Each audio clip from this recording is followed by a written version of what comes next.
Alright friends, so today we're going to be working on our fence here for our chicken area. I've got some 2.5-inch decking screws that we're going to use to attach these pallets to the fence here and across. Having issues with at least one of my dogs being able to get under the fence of the metal fence. So I'm hoping this will actually provide more resistance so they can't get underneath it. The rest of it is all going to be wired. But there'll be 2 gates before you can get into the chicken run. So one gate blocking off the garden, and then the second one to get into the chicken coop. So while this greenhouse is really good for our winter, especially for our silkies, they don't have a lot of space to move around in there.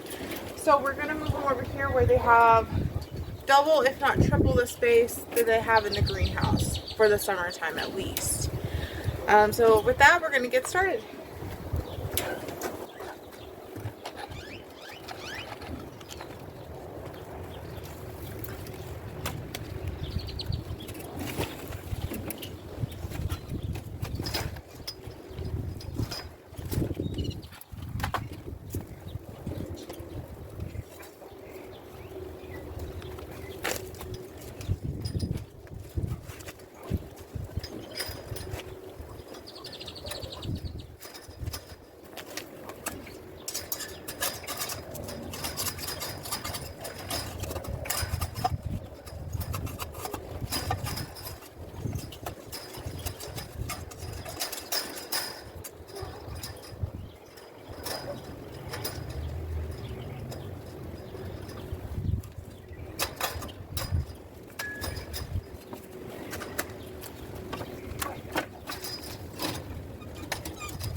staples.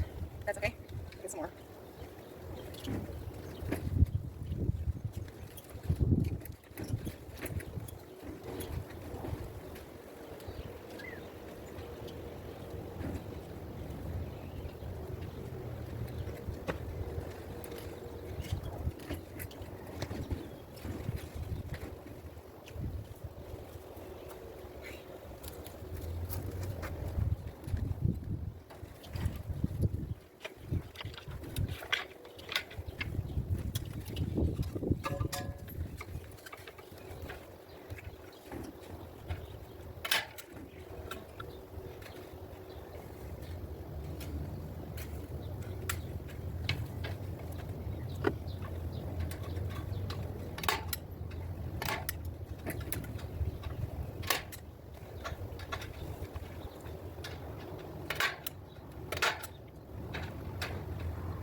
Okay, friends, so that's where we're at the moment. I am going to put another T-post right here and probably get a third one for right here.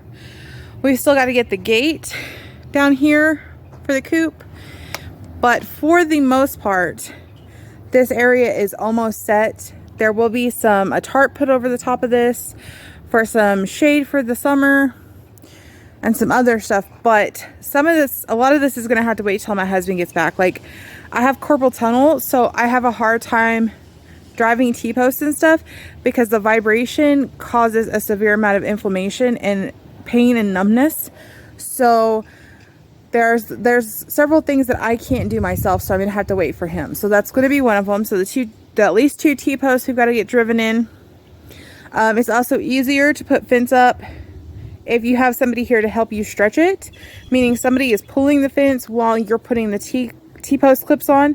That is so much easier with two people. So now we're gonna go up here to the front of the house, or the back of the house here, and I'm gonna stretch fence somewhat. I'm gonna get it started across here, and then there's gonna be a gate right here.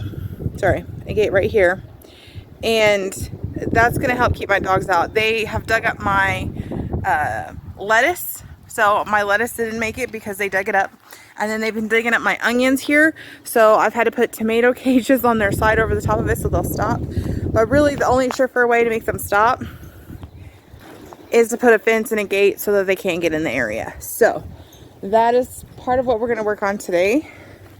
And then I've got to Friday, I'm going to get some more weed barrier. I took my roll over to my friend's house to use over there and I just left it for her to use. So I'm going to have to get some more weed barrier for here. And then we have pretty much, I think we have all of the boards that we need to finish out my beds. So we'll be working on that throughout the week, hopefully. Get those beds built, get them lined, get them filled. Because in about 3 weeks, guys, we're going to have our tomatoes planted out. Now, of course, we're already got them outside in the front of the yard, front of the house, starting to harden off. They've been out there probably, I bring them in because we've had a couple of nights that I've dipped down to pretty close to freezing. So I've had to bring them in, but... So friends, I just realized that my lilac bush here, the one over there in that corner, and my neighbors over here, lilac bushes, are all in bloom, which I'm allergic to. And therefore, this has been bothering my allergies like you wouldn't believe. And I just realized that's what the problem was, or is. So I've had to bring them in, but for the most part, they are good to go. They just need a little bit more time, and the temperatures definitely need to be above like 50 degrees at night in order for them to really be able to thrive here in the garden outside permanently. So it's in the progress. Peppers have still got about 6 to 8 weeks to go before they can come outside. They have to be, I think, above 65 to 70 degrees at night Fahrenheit in order for them to be able to thrive and not become stunted. And if you don't want a stunted pepper plant and you want it to produce a lot of fruit off of it, then it really needs to be that temperature.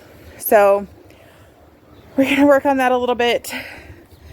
I've got to get some more T-posts from my mom's house. That's where I store most of my T-posts. There's more fencing out there I can grab. My cattle panels are out there, but I'm going to have to borrow either a truck with a trailer, or I'm going to have to borrow her minivan, which is what I brought them to her house with. My cattle panels. I'm very fortunate because my local Tractor Supply actually has 8-foot ones instead of just the 16-foot ones now. I don't know if that means that they're cutting them down at the store to make them 8-foot or what, but they are immensely helpful when it comes to that. So it is definitely better. And the 8-foot I think is going to work really well for me. With my tomatoes and stuff. They're easier to handle and stuff like that. So let's get this going, and hopefully we will see some progress.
Alright, so that's a little bit better.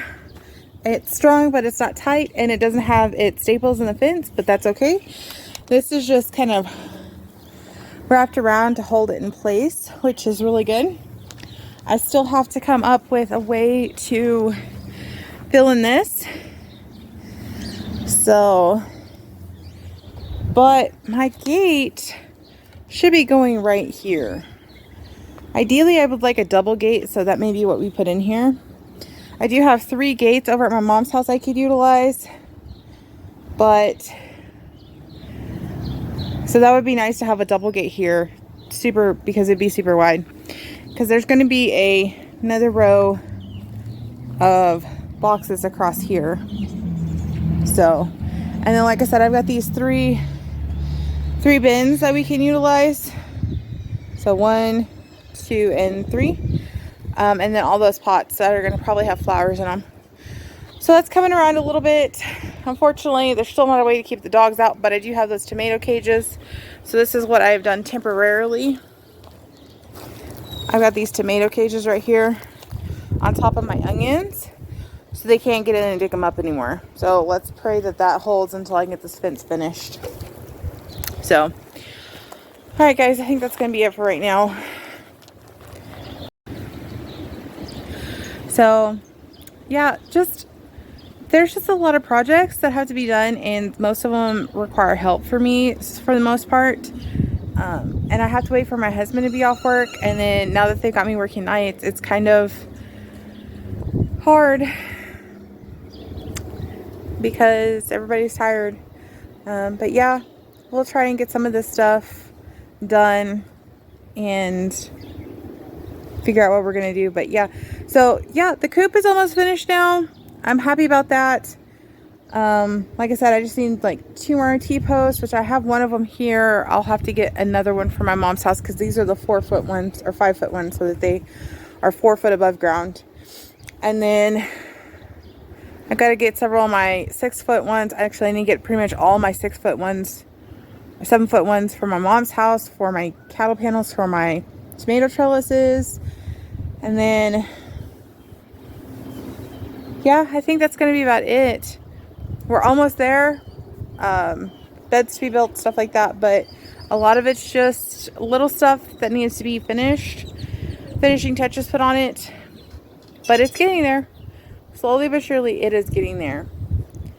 I know my chickens were, and I've got I forgot to say, I have a 50-foot by 50-foot bird netting that I'm going to drape over this entire chicken run to keep the chickens in.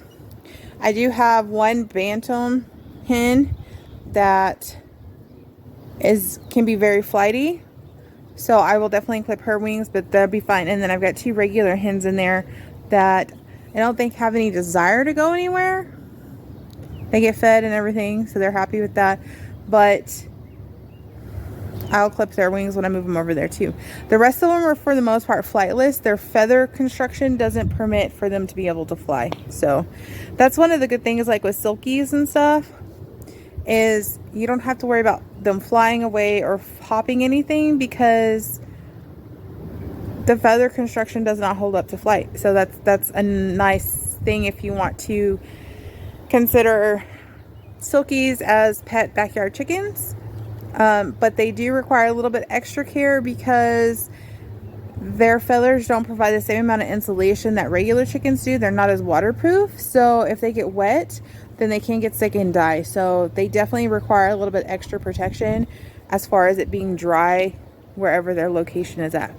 So I think that's going to be it for today. We're going to wrap this up. Hopefully tomorrow we'll have more of an update. We're probably going to be working on getting most of the garden beds built, and then Friday I will get landscape fabric put down, hopefully, and the beds put in place, and then all I've got to do is come through and line them and fill them, and then they're ready to go for the most part. So we've got the stuff, we just need to get on the ball about it. All right, friends, if you want to see more, hit like, share, and subscribe, and take this time to be grateful for everything that you have, and take time to tackle those projects that you've been meaning to get done, and spend the day outside. All right, we'll see you next time.